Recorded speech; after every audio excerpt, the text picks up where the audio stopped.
Good morning. Before I take your questions, I just want to talk a little bit about our continuing efforts to dig ourselves out of this recession and to grow our economy. As I said in Cleveland on Wednesday, I ran for president because I believed the policies of the previous decade had left our economy weaker and our middle class struggling.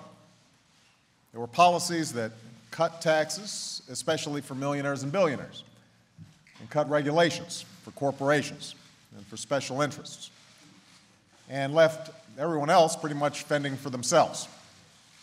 There were policies that ultimately culminated in a financial crisis and a terrible recession that we're still digging out of today. We came into office with a different view about how our economy should work. Instead of tax cuts for millionaires, we believe in cutting taxes for middle-class families and small business owners. We've done that.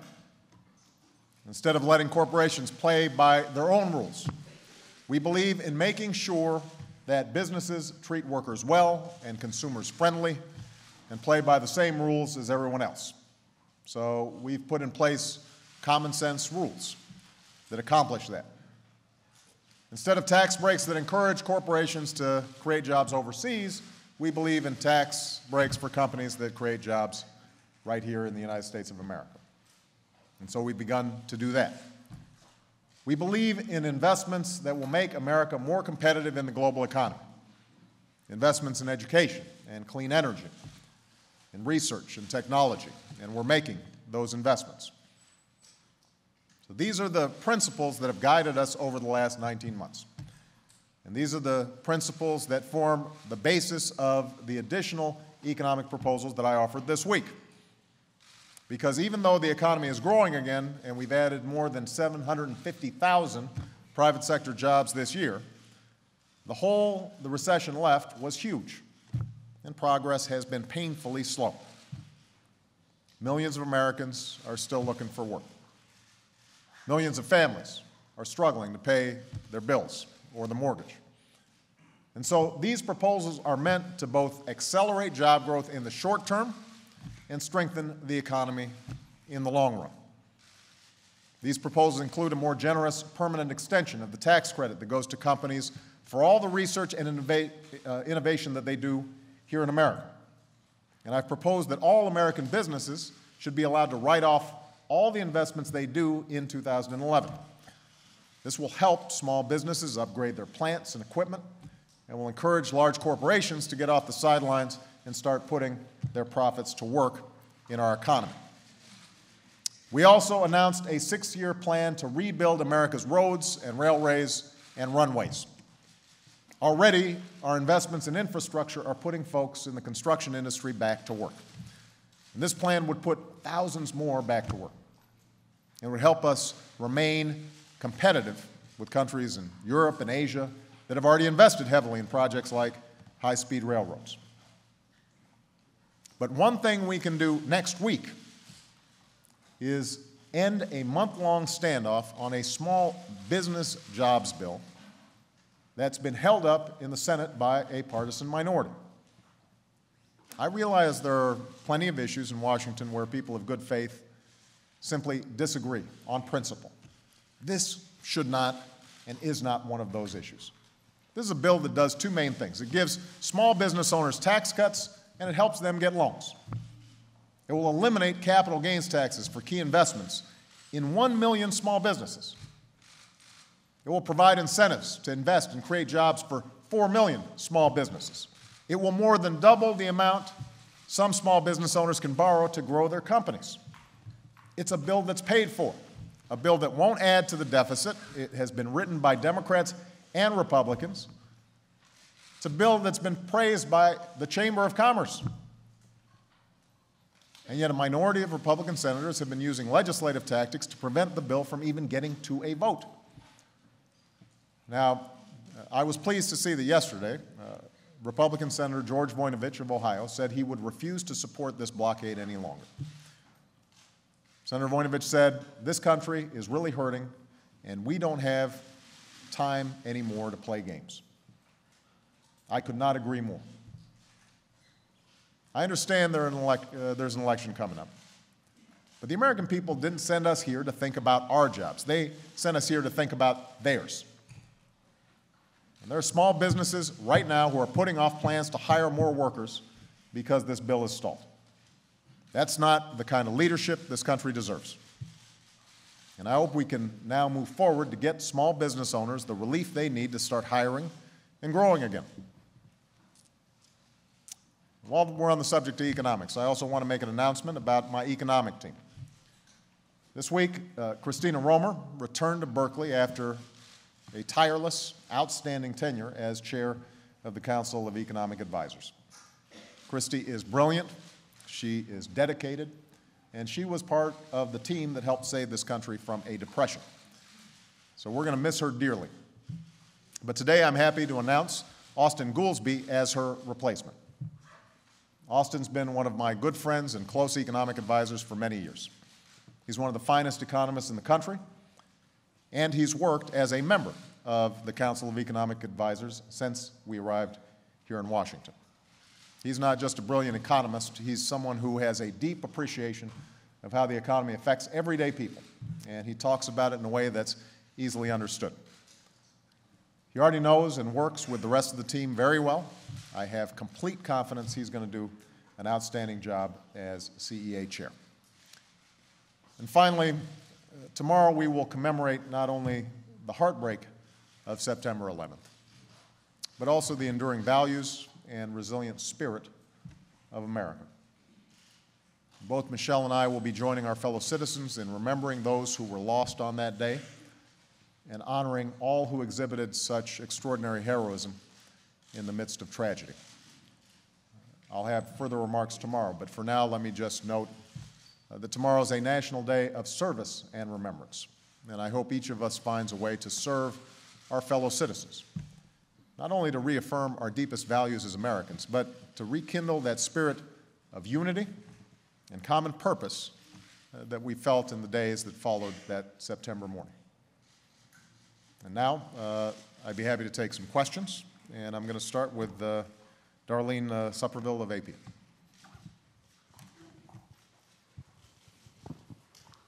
Thank you, Mr. President. You said this week that Democrats wouldn't do well in the November elections if it turns out to be a referendum on the economy. But with millions of people out of work and millions of people losing their homes, how could it not be a referendum on the economy and your handling of it, and why would you not welcome that?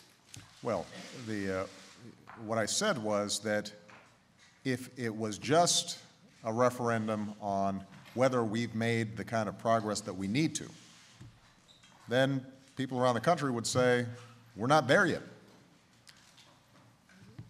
If the election is about the policies that are going to move us forward versus the policies that will get us back into a mess, then I think the Democrats will do very well. And here's why. As I just indicated, middle-class families had been struggling for a decade before I came into office. Their wages and incomes had flatlined.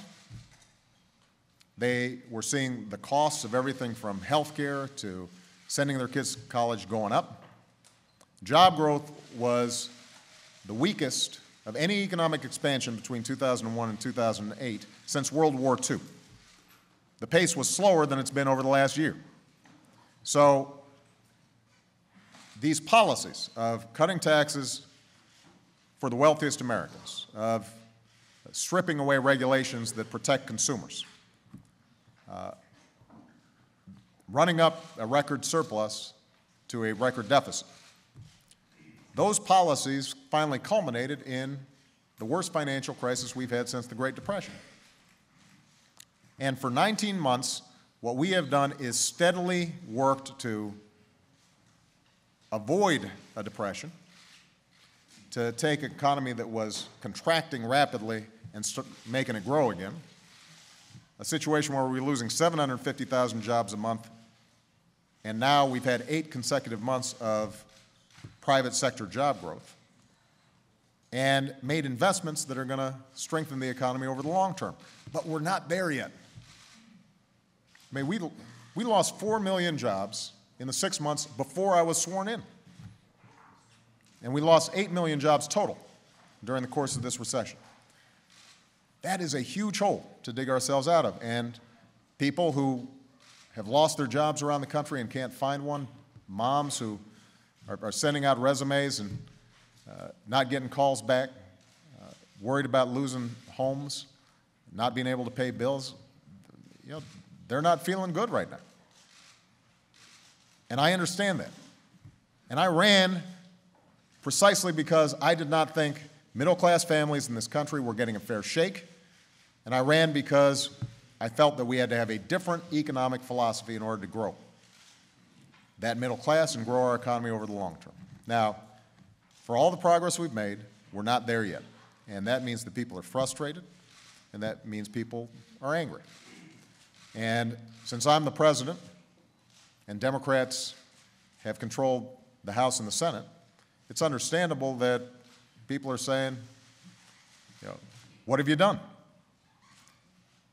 But between now and November, what I'm going to remind the American people of is that the policies that we have put in place have moved us in the right direction. And the policies that the Republicans are offering right now are the exact policies that got us into this mess. It's not a situation where they went and reflected and said to themselves, you know what, we didn't do some things right. And so we've got a whole bunch of new ideas out here that we want to present to you that we think are going to help put us on the path of strong growth. That's not what happens. The chairman of their committee has said we would do the exact same things as we did before Obama took office. Well, we know where that led. And a perfect example is the debate we're having on taxes right now. I have said that middle-class families need tax relief right now. And I'm prepared to work on a bill and sign a bill this month that would ensure that middle-class families get tax relief. 97% of Americans make less than $250,000 a year, $250,000 a year or less. And I'm saying we can give those families 97% permanent tax relief. And by the way, for those who make more than $250,000, they'd still get tax relief on the first $250,000. They just wouldn't get it for income above that. Now, that seems like a common sense thing to do.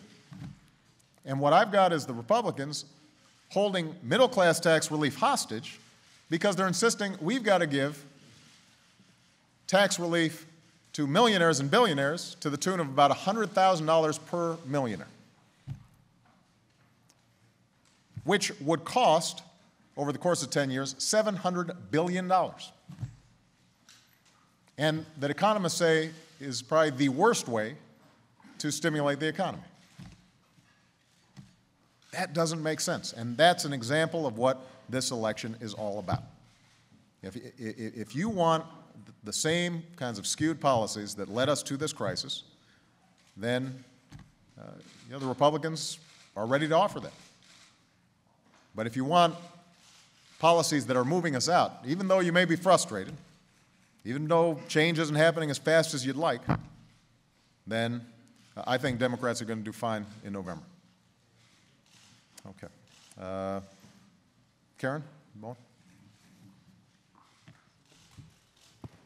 Thank you, Mr. President. You're looking for Republican help on the economic proposals that you unveiled this week, and you also mentioned the small business bill, but you're at odds with them over tax cuts. Is there room for a middle ground whereby, for example, the tax cuts on the wealthy could be extended for a period of time and then allowed to expire? Well, certainly there's going to be room for discussion. My hope is that on this small business bill that is before the Senate right now, that we actually make some progress. I still don't understand why we didn't pass that 2 months ago. As I said, this was written by Democrats and Republicans. This is a bill that traditionally you'd probably get 90% or 100% Republican support. But we've been playing politics for the last several months. And if the Republican leadership is prepared to get serious about doing something for families that are hurting out there, I would love to talk to them. Now, on the high-income tax cuts. My position is, let's get done what we all agree on. What they've said is they agree that the middle-class tax cuts should be made permanent. Let's work on that. Let's do it. We can have a further conversation about how they want to spend an additional $700 billion to give an average of $100,000 to millionaires. That, I think, is a bad idea. If you were going to spend that money, there are a lot better ways of spending it, but more to the point, these are the same folks who say that they're concerned about the deficits. Why would we borrow money on policies that won't help the economy and help people who don't need help? But setting that aside, we've got an area of agreement, which is let's help families out there who are having a tough time. As I said, we could this month give every American certainty and tax relief up to $250,000 a year. Every single American would benefit from that. Now, people who make $250,000 a year or less, they'd benefit on all their income. People who make $1 million would benefit on a quarter of their income. But the point is that that's something that we can all agree to.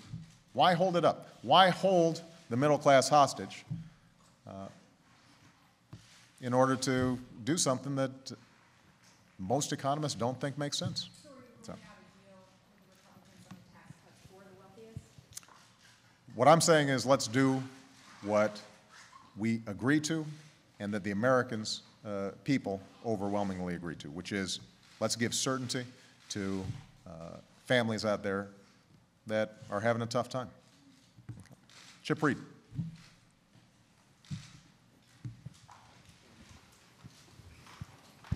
Thank you, Mr. President. On the economic package that you rolled out earlier this week, first on the business tax cuts, why did you wait until this superheated campaign season to roll it out? A lot of your critics and even some Democrats say, well, clearly he's just using this for political purposes. He doesn't have any expectation it's actually going to be passed. It's a political weapon. Why did you wait so long to bring that out? And on the stimulus part, we can't get people in the White House to say it is a stimulus, $50 billion for roads and other infrastructure, but they avoid the word stimulus like the plague. Is that because the original stimulus is so deeply unpopular? And if so, why is it so unpopular? Well, let me go back to when I first came into office. We had an immediate task, which was to rescue an economy that was tipping over a cliff. And we put in place an economic plan that 95% of economists say substantially helped us avoid a depression. A third of those were tax cuts, by the way. A third of that economic plan was tax cuts for individuals and for small businesses. So we haven't, this notion that we waited until now to put forward a series of plans, Chip, we've, just on the small business issue alone, we have cut taxes for small businesses 8 times during the course of the last 18 months. So we're hardly Johnny-come-latelys on this issue. Now, when you put all the things we've done together, it has made a difference. 3 million people have jobs that wouldn't have them otherwise had we not taken these steps. The economy would be in much worse shape. But as I said before, we're not where we need to go yet, which means that if we're not there yet, what else can we do? And the proposals that we've put forward are ones that historically, again, have garnered bipartisan support. A research and development tax credit so that companies that are investing in research here in the United States, which is part of what's going to keep us growing and keep us innovative, let's make sure that companies are strongly incentivized to do that. Making sure that their expensing, accelerated business depreciation, is happening in 2011, so that if companies are sort of sitting on the sidelines right now, not sure whether they should invest, let's give them an incentive to go ahead and invest now to give that a jump start. On infrastructure, we've got a highway bill that traditionally is done every 6 years. And what we're saying is, let's ramp up what we're doing. Let's beef it up a little bit because we've got this infrastructure all across the country that everybody from governors to mayors to economists to engineers of all political stripes have said is holding us back in terms of our long-term competitiveness. Let's get started now, rebuilding America. And in terms of paying for some of these things, let's stop giving tax breaks to companies that are shipping jobs overseas. Let's stop incentivizing that. Let's give tax breaks to companies that are investing right here in the United States of America. Those are all common sense approaches. Historically, as you know, you've been around this town for a long time, usually Republicans and Democrats agree on infrastructure. Usually Republicans and Democrats agree on making sure that research and development investments are made right here in the United States. And so let's get it done.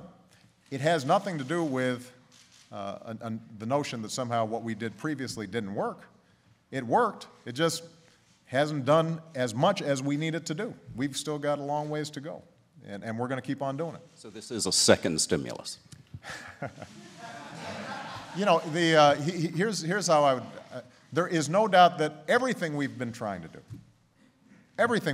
do, is designed to stimulate growth and additional jobs in the economy. I mean, that's our entire agenda. So I have no problem with people saying the president is trying to stimulate growth and hiring. Isn't that what I should be doing? I would assume that's what the Republicans think we should do, to stimulate growth and jobs. And I will keep on trying to stimulate growth and jobs for as long as I'm President of the United States. Hans Nichols. I can ask you when a verb becomes a noun. That's my real question. It's now been more than 2 months since the Financial Regulatory Bill has passed. A centerpiece of that was what you talked about as Consumer Financial Protection Bureau, and yet you haven't named a head. Is Elizabeth Warren still a leading candidate? And if not, are you worried about some sort of Senate hurdle for her confirmation? Thank you. Yeah. This is a great opportunity to talk to the American people about what I do think is going to be hugely helpful to middle-class families in the years and decades to come, and that is an agency that has been set up, an independent agency, whose sole job is to protect families in their financial transactions. So, if you are getting a credit card, we are going to have an agency that makes sure that that credit card company can't jack up your rates without any reason, including on old balances. And that could save American consumers tens of billions of dollars just in the first couple of years. If you are out there looking for a mortgage, and we all know that part of the problem with the financial crisis was that folks were peddling mortgages that were unstable, that had these huge balloon payments, that people didn't fully understand. Well, now there's going to be some oversight in terms of how mortgages are shaped, and people are going to actually have to know what they're getting, what they're buying into. That's going to protect the economy as well as individual consumers. So this agency, I think, has the capacity to really provide middle-class families the kind of protection that's been lacking for too long. Now, the idea for this agency was Elizabeth Warren's. She's a dear friend of mine. She's somebody I've known since I was in law school. And I have been in conversations with her. She is a tremendous advocate for this idea. It's only been a couple of months, and this is a big task standing up this entire agency. So I'll have an announcement soon about how we're going to move forward. I think what's fair to say is that I have had conversations with Elizabeth over the course of these last couple of months, but I'm not going to make an official announcement until it's ready. Are you unofficially concerned about a Senate confirmation? I'm concerned about all Senate confirmations these days. I mean, if I nominate somebody for with dog respect- catcher, But with respect to Elizabeth Warren, are you, Hans, I wasn't trying to be funny.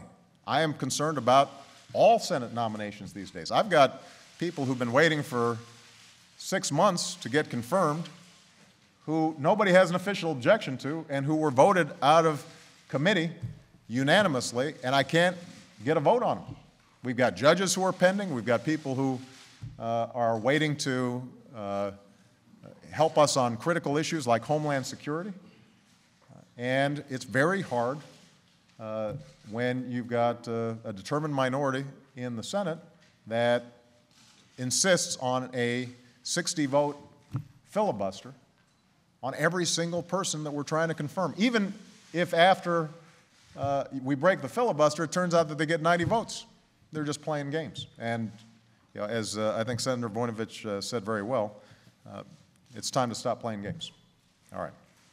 Chuck Todd.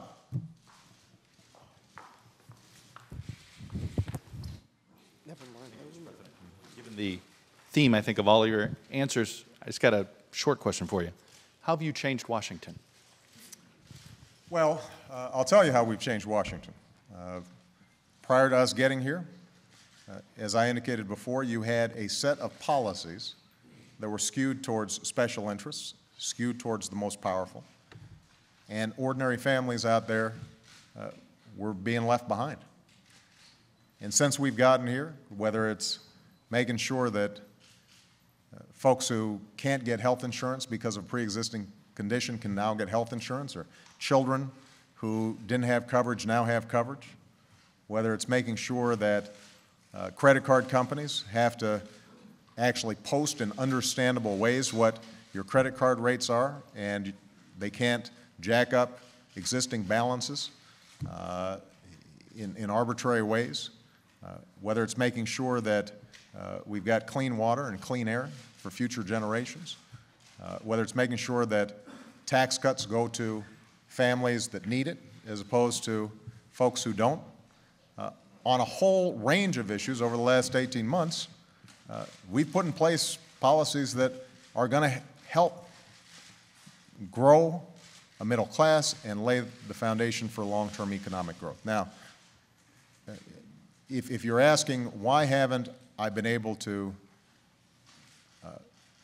create a greater spirit of cooperation in Washington, I think that's fair. I'm as frustrated as anybody by it. I think part of it has to do with the fact that when we came into office, we came in under very tough economic circumstances. And I think that some of the Republican leaders made a decision. We're going to sit on the sidelines and let the Democrats try to solve it. And so we got a lot of resistance very early.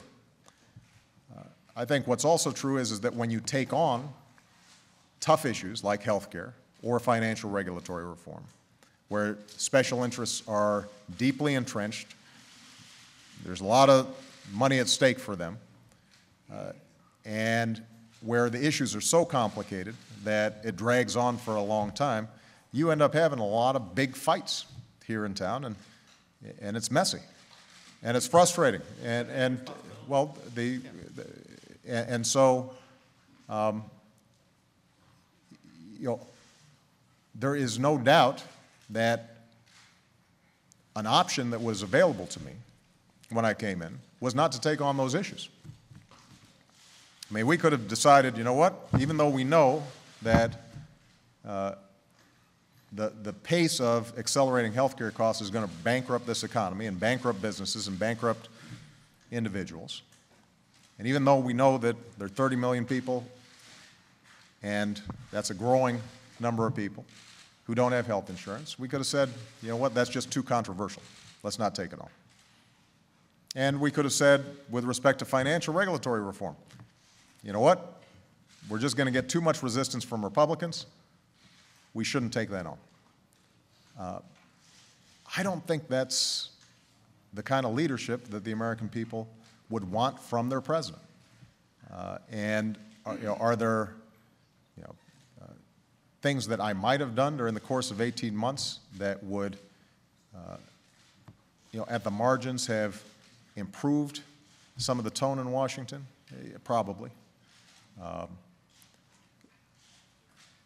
Is some of this just a core difference in approach in terms of how we move this country forward between Democrats and Republicans? I'd say the answer is a lot more the latter. Ann Kornbluth.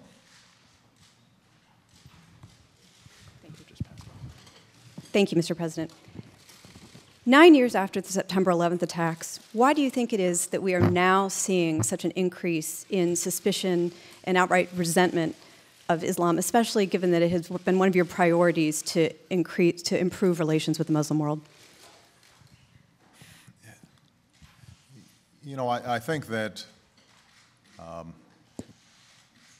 at a time when the country is anxious generally and going through a tough time, then fears can surface, suspicions, divisions can surface in a society. And so I think that plays a role in it. One of the things that I most admired about President Bush was after 9/11, him being crystal clear about the fact that we were not at war with Islam. We were at war with terrorists and murderers who had perverted Islam, had stolen its banner to carry out their outrageous acts. And I was so proud of the country rallying around that idea, that notion, that we are not going to be divided by religion, we're not going to be divided by ethnicity, we are all Americans, we stand together against those who would try to do us harm. And that's what we've done over the last 9 years. And we should take great pride in that. And I think it is absolutely important now for the overwhelming majority of the American people to hang on to that thing that is best in us. A belief in religious tolerance, clarity about who our enemies are. Our enemies are Al-Qaeda and their allies who are trying to kill us, but have killed more Muslims than just about anybody on earth. We have to make sure that we don't start turning on each other. And I will do everything that I can, as long as I'm President of the United States, to remind the American people that we are one nation under God. And we may call that God different names, but we remain one nation. And, as somebody who relies heavily on my Christian faith in my job, I understand, the passions that religious faith can raise. But I'm also respectful that people of different faiths can practice their religion, even if they don't subscribe to the exact same notions that I do, and that they are still good people, and they are my neighbors, and they are my friends, and they are fighting alongside us in our battles. I want to make sure that this country retains that sense of purpose. And I think tomorrow is a wonderful day for us to remind ourselves of that. Okay. Natasha Mozgovaya, we're of Haaretz. Is she here? Natasha, there you are back there. Mr. President, back in region, the Palestinian and Israeli leaders, they sound a bit less ready for this historic compromise. President Abbas, for example, said the Palestinians won't recognize Israel as a Jewish state.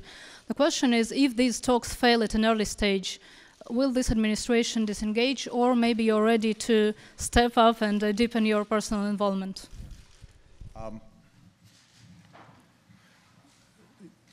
President Abbas and Prime Minister Netanyahu were here last week, and they came with a sense of purpose and seriousness and cordiality that, frankly, exceeded a lot of people's expectations.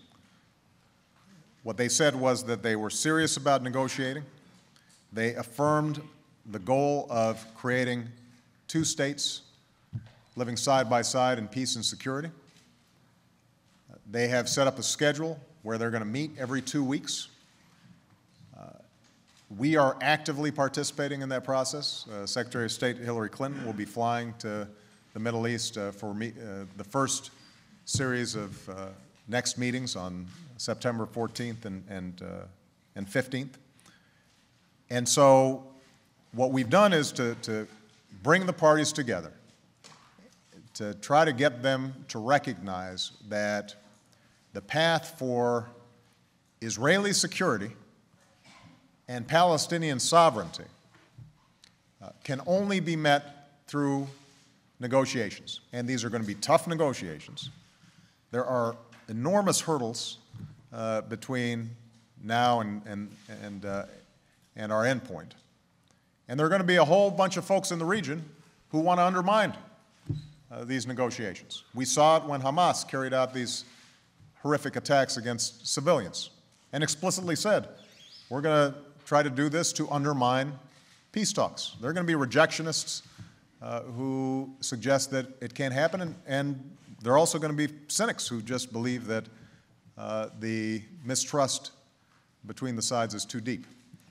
We understood all that. We understood that it was a risk for us to promote these discussions, but it is a risk worth taking, because I firmly believe that it is in America's national security interests, as well as Israel's national security interests, as well as in the interests of the Palestinian people, to arrive at a peace deal. Part of the reason that I think Prime Minister Netanyahu was comfortable coming here was that he's seen during the course of 18 months that my administration is unequivocal in our defense of Israel's security. And we've engaged in some unprecedented cooperation with Israel to make sure that they can deal with any external threats. But I think he also came here understanding that to maintain Israel as a Jewish state that is also a democratic state, this issue has to be dealt with. I think President Abbas came here despite great misgivings and pressure from the other side because he understood the window for creating a Palestinian state is closing. And there are a whole bunch of parties in the region who purport to be friends of the Palestinians, and yet do everything they can to avoid the path that would actually lead to a Palestinian state, would actually lead to their goal. And so the two parties need each other. That doesn't mean it's going to work. Ultimately, it's going to be up to them. We can facilitate, we can encourage, we can tell them that we will stand behind them in their efforts and are willing to contribute as part of the broader international community in making this work, but ultimately the parties have to make these decisions for themselves. And I remain hopeful, but this is going to be tough. And I don't want anybody out there thinking that it's going to be easy. The main point I want to make is it's a risk worth taking because the alternative is a status quo that is unsustainable. And so if these talks break down, we're going to keep on trying. Over the long term, it has the opportunity, by the way, also to change the strategic landscape in the Middle East in a way that would be very helpful. It would help us deal with an Iran that has not been willing to give up its nuclear program. It would help us deal with terrorist organizations in the region. So this is something in our interests. We're not just doing this to feel good. We're doing it because it'll help secure America as well. Jake Tapper.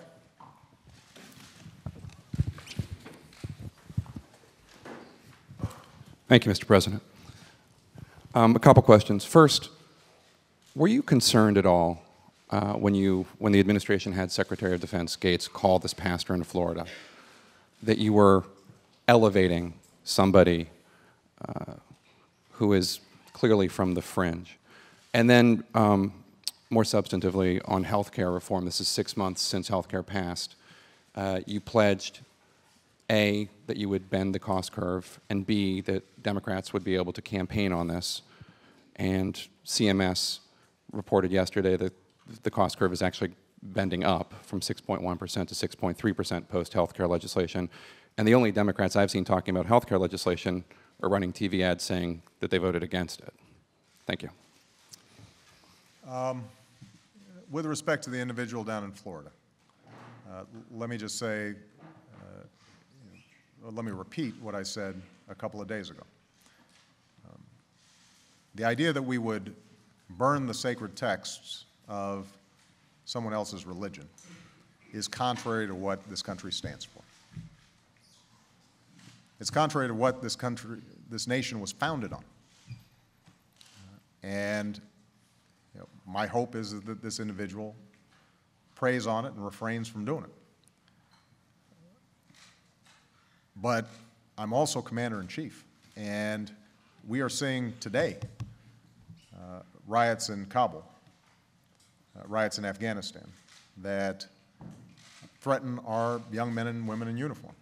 And so we've got an obligation to send a very clear message that this kind of behavior or threats of action put our young men and women in harm's way. And it's also the best imaginable recruiting tool for al-Qaeda. And although this may be one individual in Florida, part of my concern is to make sure that we don't start having a whole bunch of folks all across the country think this is the way to get attention. This is a way of endangering our troops, our sons and daughters, fathers and mothers, husbands and wives who are sacrificing for us to keep us safe. And you don't play games with that.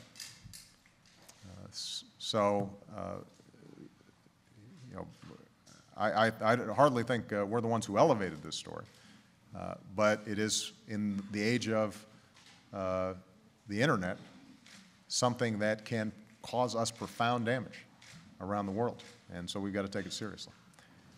With respect to health care, what I said during the debate is the same thing I'm saying now, and it's the same thing I will say 3 or 4 years from now. Bending the cost curve on health care is hard to do. We've got hundreds of thousands of providers and doctors and systems and insurers. And what we did was we took every idea out there about how to reduce or at least slow the costs of health care over time. But I said at the time, it wasn't going to happen tomorrow. It wasn't going to happen next year. It took us decades to get into a position where our health care costs were going up 6, 7, 10% a year. And so our goal is to slowly bring down those costs. Now, we've done so also by making sure that 31 million people who aren't getting health insurance are going to start getting it. And we have now implemented the first phase of health care in a way that, by the way, has been complimented even by the opponents of health care reform. It has been smooth, and right now, middle-class families all across America are going to be able to say to themselves, starting this month, you know, if I've got a kid who is under 26 and doesn't have health insurance, that kid can stay on my health insurance. If I've got a child with a pre-existing condition, an insurer can't deny me coverage. If I get sick and I've got health insurance, that insurance company can't arbitrarily drop my coverage.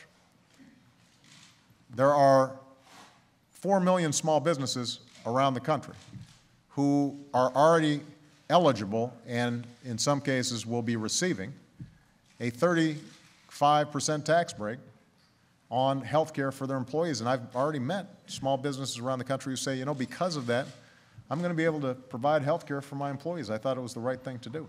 So The CMS study from February predicted a 6.1% increase, and now post-healthcare, 6.3%. So it seems to have bent it up. no, as I said, Jacob, I haven't read the entire study.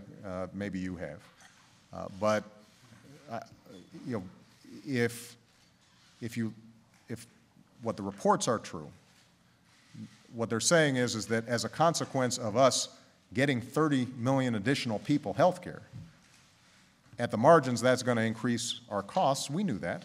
We didn't think that we were going to cover 30 million people for free, but that the long-term trend in terms of how much the average family is going to be paying for health insurance is going to be improved as a consequence of health care.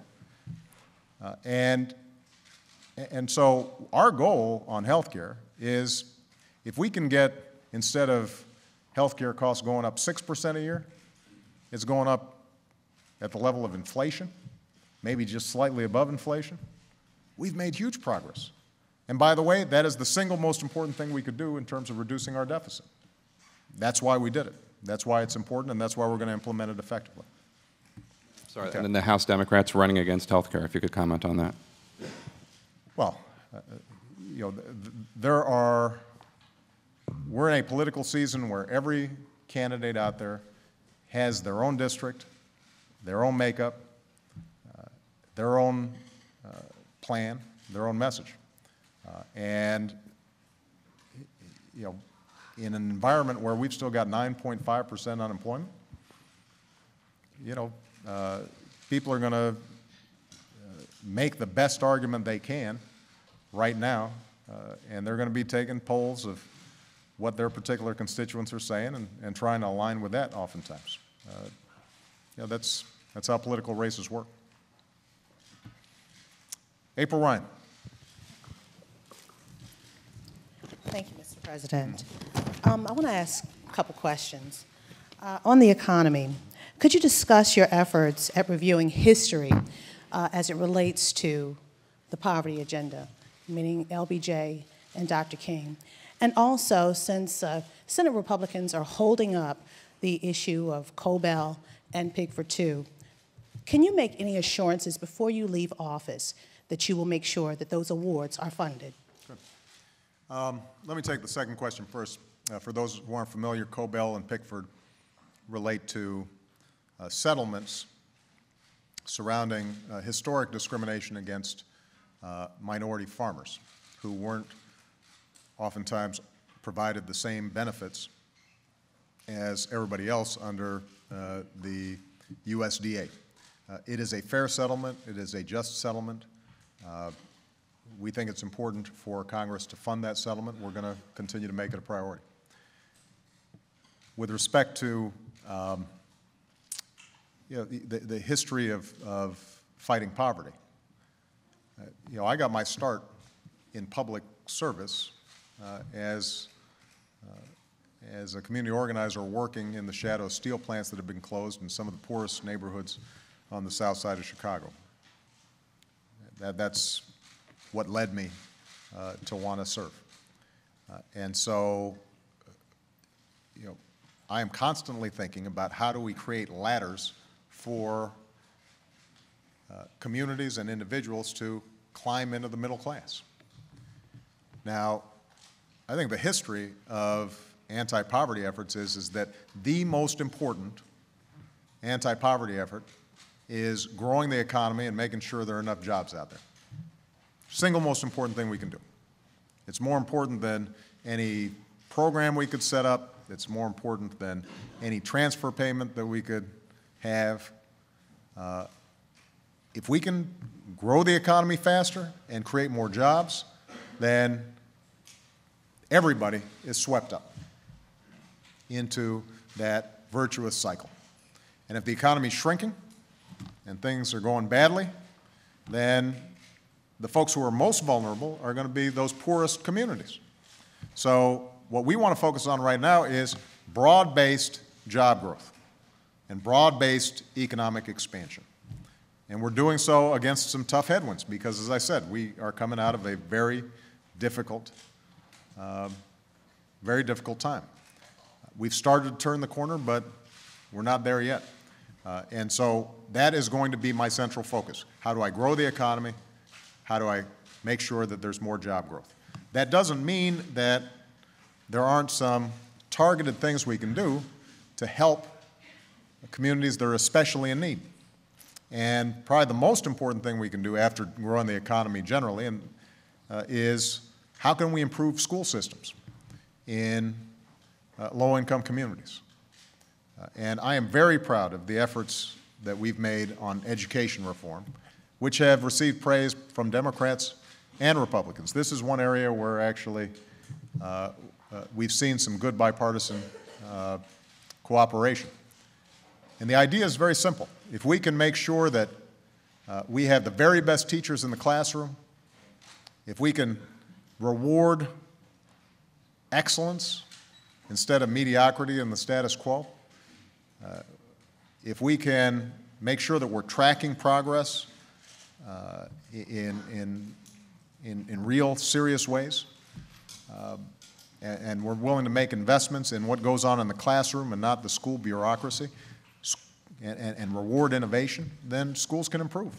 There are models out there of schools in the toughest inner-city neighborhood that are now graduating kids, 90% of whom are going to college. And the key is how do we duplicate those? And so what our Race to the Top program has done is it's said to every state around the country, you know, instead of just getting money based on a formula, we want you to compete. Show us how you are reforming your school systems to promote excellence based on proven ideas out there.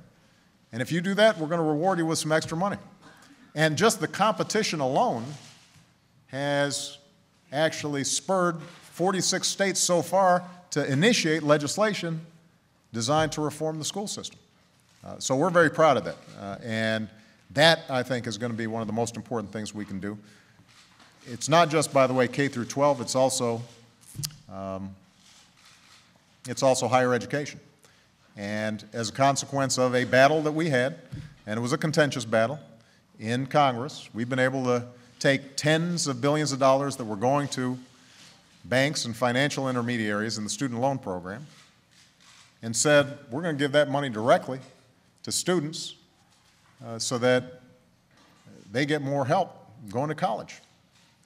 And obviously, poor kids are the ones who are going to benefit most from those programs. Helene Cooper.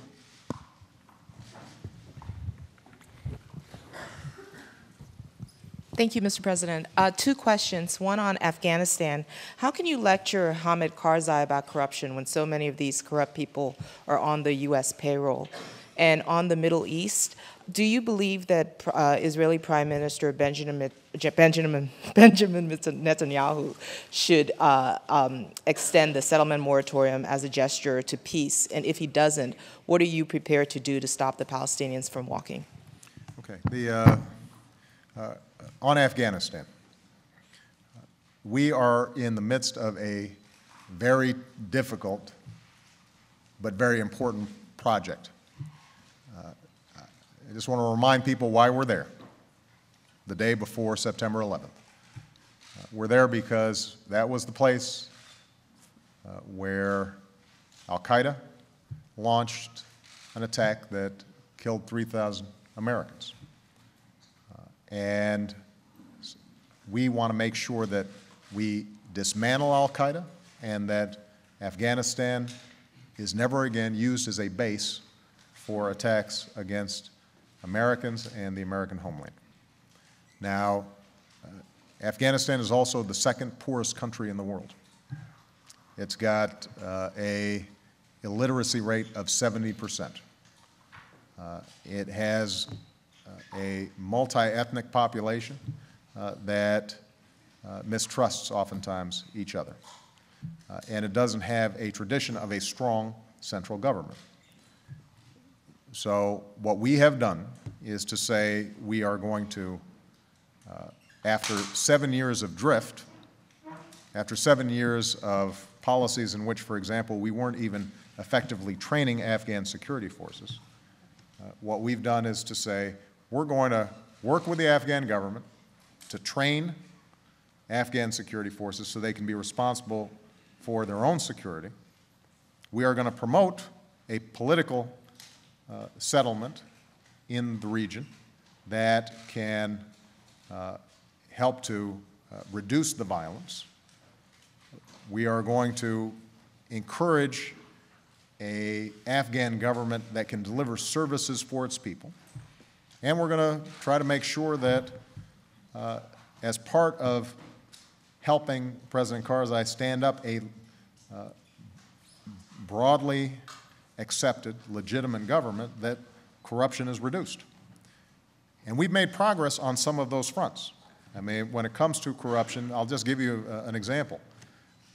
4 years ago, 11 judges in the Afghan legal system were indicted for corruption. This year, 86 were indicted for corruption. We have seen Afghan-led efforts that have gone after police commanders, significant business people in Afghanistan, but we're a long way from where we need to be on that. And every time I talk to President Karzai, I say that as important as it is for us to help you train your military and your police forces, the only way that you are going to have a stable government over the long term is if the Afghan people feel that you're looking out for them. And that means making sure that the tradition of corruption in the government is reduced. And we're going to keep on putting pressure on them on that front. Is it going to happen overnight? Probably not. Are there going to be occasions where we look and see that some of our folks on the ground have made compromises with people who are known to have engaged in corruption? You know, we're reviewing all that constantly, and there may be occasions where that happens. And I think you're certainly right, Helene, that we've got to make sure that we're not sending a mixed message here. So one of the things that I've said to my national security team is, let's be consistent in terms of how we operate across agencies. Let's make sure that our efforts there are not seen as somehow giving a wink and a nod to corruption. If we are saying publicly that that's important, then our actions have to match up across the board. You know, but it is a challenging environment in which to do that. Now, with respect to Prime Minister Netanyahu and the Middle East, a major bone of contention during the course of this month is going to be the potential lapse of the settlement moratorium. The irony is that when Prime Minister Netanyahu put the moratorium in place, the Palestinians were very skeptical.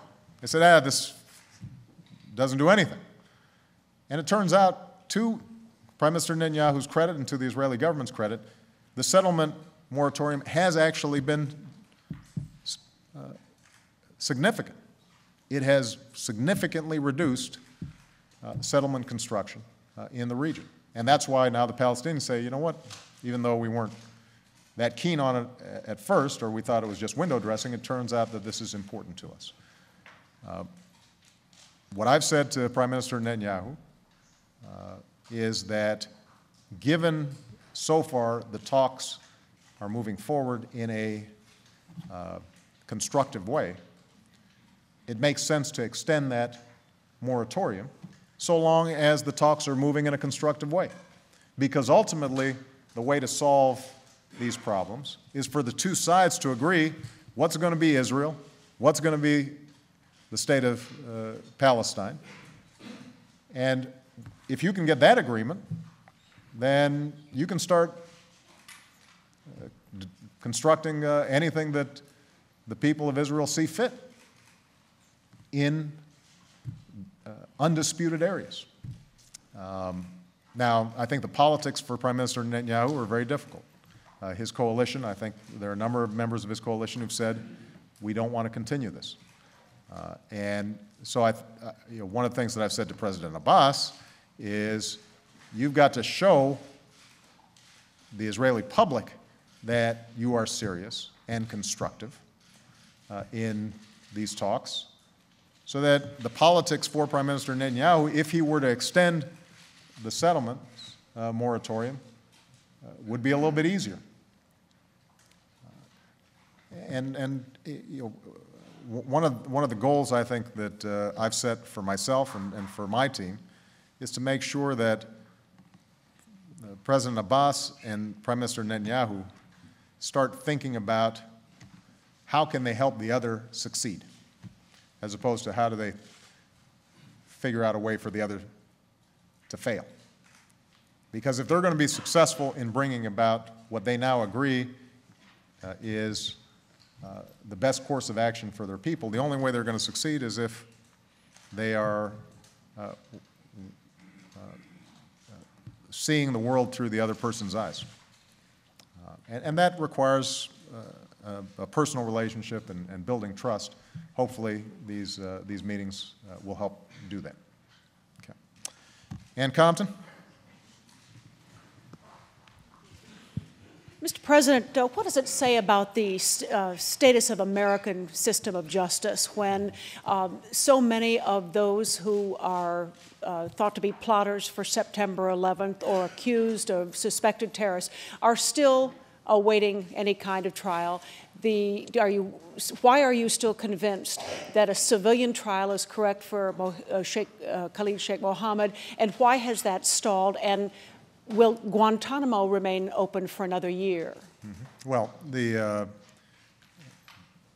we have succeeded on delivering a lot of campaign promises that we made. One where we've fallen short is closing Guantanamo. I wanted to close it sooner. We have missed that deadline. It's not for lack of trying. It's because the politics of it are difficult. Now, I am absolutely convinced that the American justice system is strong enough that we should be able to convict people who murdered innocent Americans, who carried out terrorist attacks against us. We should be able to lock them up and make sure that they don't see light of day. We can do that. We've done it before. We've got people who engage in terrorist attacks who are in our prisons, maximum security prisons all across the country. But this is an issue that has generated a lot of political rhetoric, and people understandably are fearful. But one of the things that I think is worth reflecting on after 9/11 is, this country is so resilient. We are so tough. We can't be frightened by a handful of people who are trying to do us harm, especially when we've captured them and we've got the goods on them. So, I've also said that there are going to be circumstances where a military tribunal may be appropriate. And the reason for that is, and I'll just give a specific example. There may be situations in which somebody was captured in theater, is now in Guantanamo. It's very hard to piece together a chain of evidence that would meet some of the evidentiary standards that would be required in an Article III court. But we know that this person is guilty. There's sufficient evidence to bring about a conviction. So what I've has said is, the military commission system that we set up, where appropriate for certain individuals that would be difficult to try in Article III courts for a range of reasons. We can reform that system so that it meets the highest standards of due process and prosecute them there. And so I'm prepared to work with Democrats and Republicans, and we, over the course of the last year, have been in constant conversations with them about setting up a sensible system in which we are prosecuting, where appropriate, those in Article III courts. We are prosecuting others, where appropriate, through a military tribunal. And in either case, let's put them in prisons where our track record is they've never escaped. And by the way, just from a purely fiscal point of view, the costs of holding folks in Guantanamo is massively higher than it is holding them in a supermax, maximum security prison here in the United States. Well, I think it needs to happen. And we're going to work with members of Congress, and this is going to have to be on a bipartisan basis, to move this forward in a way that is consistent with our standards of due process, consistent with our Constitution, consistent also with our image in the world of a country that cares about rule of law. You can't underestimate the impact of that. Al-Qaeda operatives still cite Guantanamo as a justification for attacks against the United States. Still, to this day.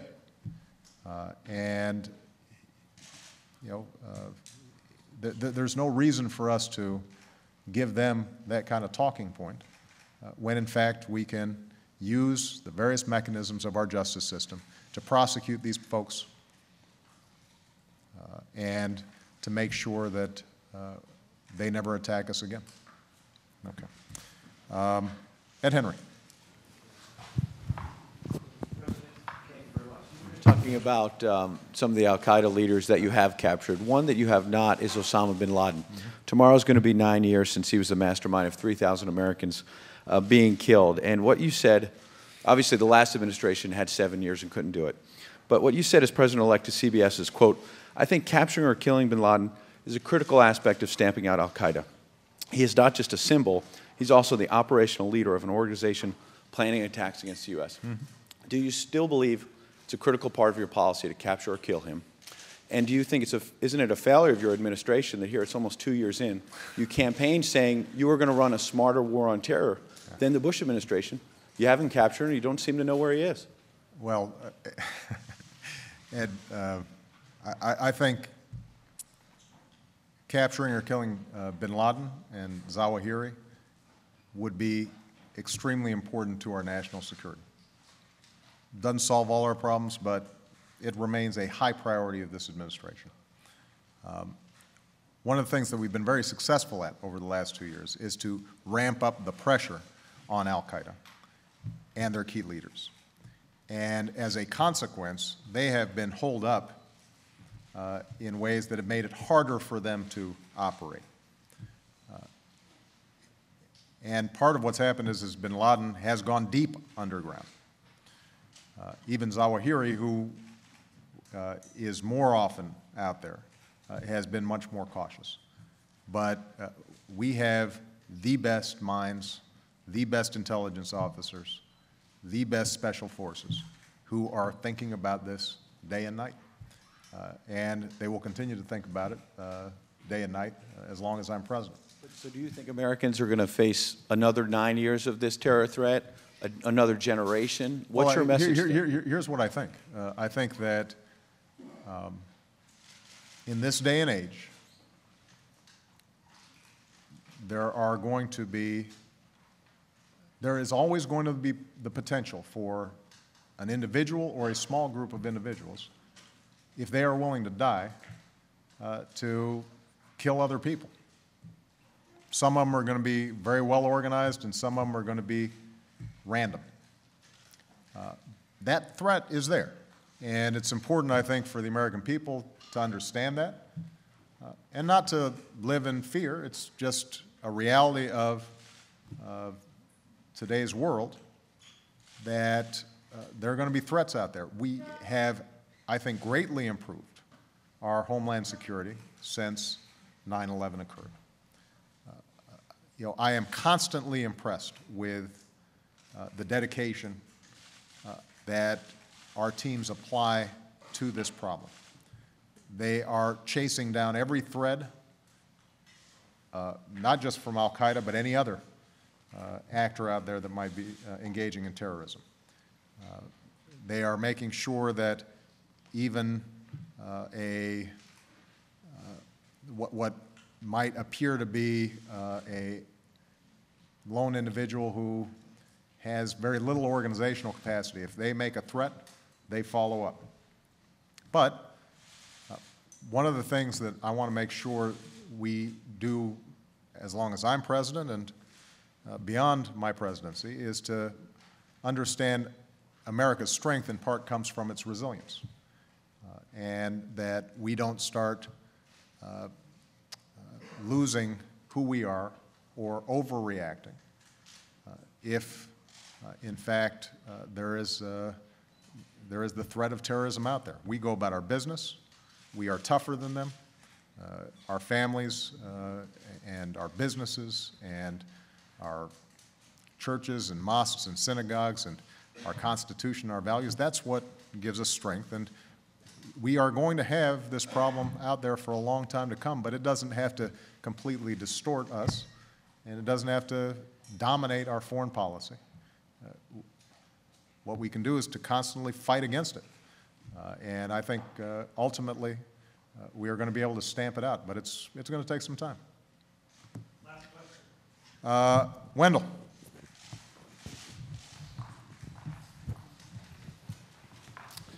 Thank you, Mr. President. I wonder if I can get you to weigh in on the wisdom of building a mosque a couple of blocks from Ground Zero. We know that the organizers have the constitutional right. What would it say about this country if they were somehow talked out of doing that? And hasn't the Florida minister's threat to burn a couple hundred copies of the Koran, hasn't the threat itself put American lives in danger, sir? Well, on the second, on your second question, there's no doubt that when someone goes out of their way to be provocative in ways that we know can inflame the passions of over 1 billion Muslims around the world, at a time when we've got our troops in a lot of Muslim countries, that's a problem. And it has made life a lot more difficult for our men and women in uniform who already have a very difficult job. With respect to the mosque in New York, I think I've been pretty clear on my position here, and that is that this country stands for the proposition that all men and women are created equal, that they have certain inalienable rights. One of those inalienable rights is to practice their religion freely.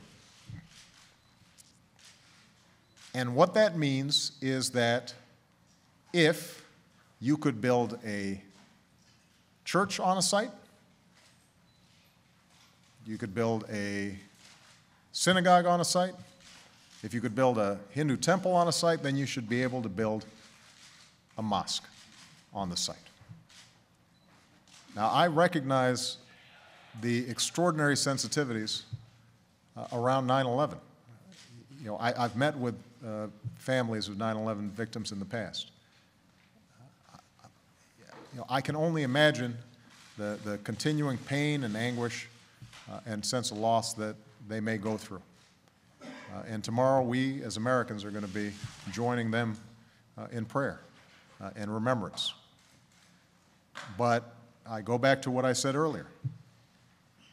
We are not at war against Islam. We're at war against terrorist organizations that have distorted Islam or falsely used the banner of Islam to engage in their destructive acts. And we've got to be clear about that. We've got to be clear about that because if we're going to deal with the problems that Ed Henry was talking about, if we're going to successfully reduce the terrorist threat, then we need all the allies we can get. The the folks who are most interested in a war between the United States or the West and Islam are al-Qaeda. That's what they've been banking on. And fortunately, the overwhelming majority of Muslims around the world are peace-loving, are interested in the same things that you and I are interested in. How do I make sure I can get a good job? How can I make sure that my kids get a decent education? How can I make sure I'm safe? How can I improve my lot in life? And so they have rejected this violent ideology for the most part, overwhelmingly. And so from a national security interest, we want to be clear about who the enemy is here. It's a handful, a tiny minority of people who are engaging in horrific acts and have killed Muslims more than anybody else. The other reason it's important for us to remember that is because we've got millions of Muslim Americans, our fellow citizens in this country. They're going to school with our kids. They're our neighbors. They're our friends. They're our co-workers. And when we start acting as if their religion is somehow offensive, what are we saying to them? I've got Muslims who are fighting in Afghanistan in the uniform of the United States Armed Services. They're out there putting their lives on the line for us, and we've got to make sure that we are crystal clear for our sakes and their sakes. They are Americans, and we honor their service. And part of honoring their service is making sure that they understand that we don't differentiate between them and us. It's just us. And that is a principle that I think is going to be very important for us to sustain, and I think tomorrow is an excellent time for us to reflect on that. Thank you very much, everybody.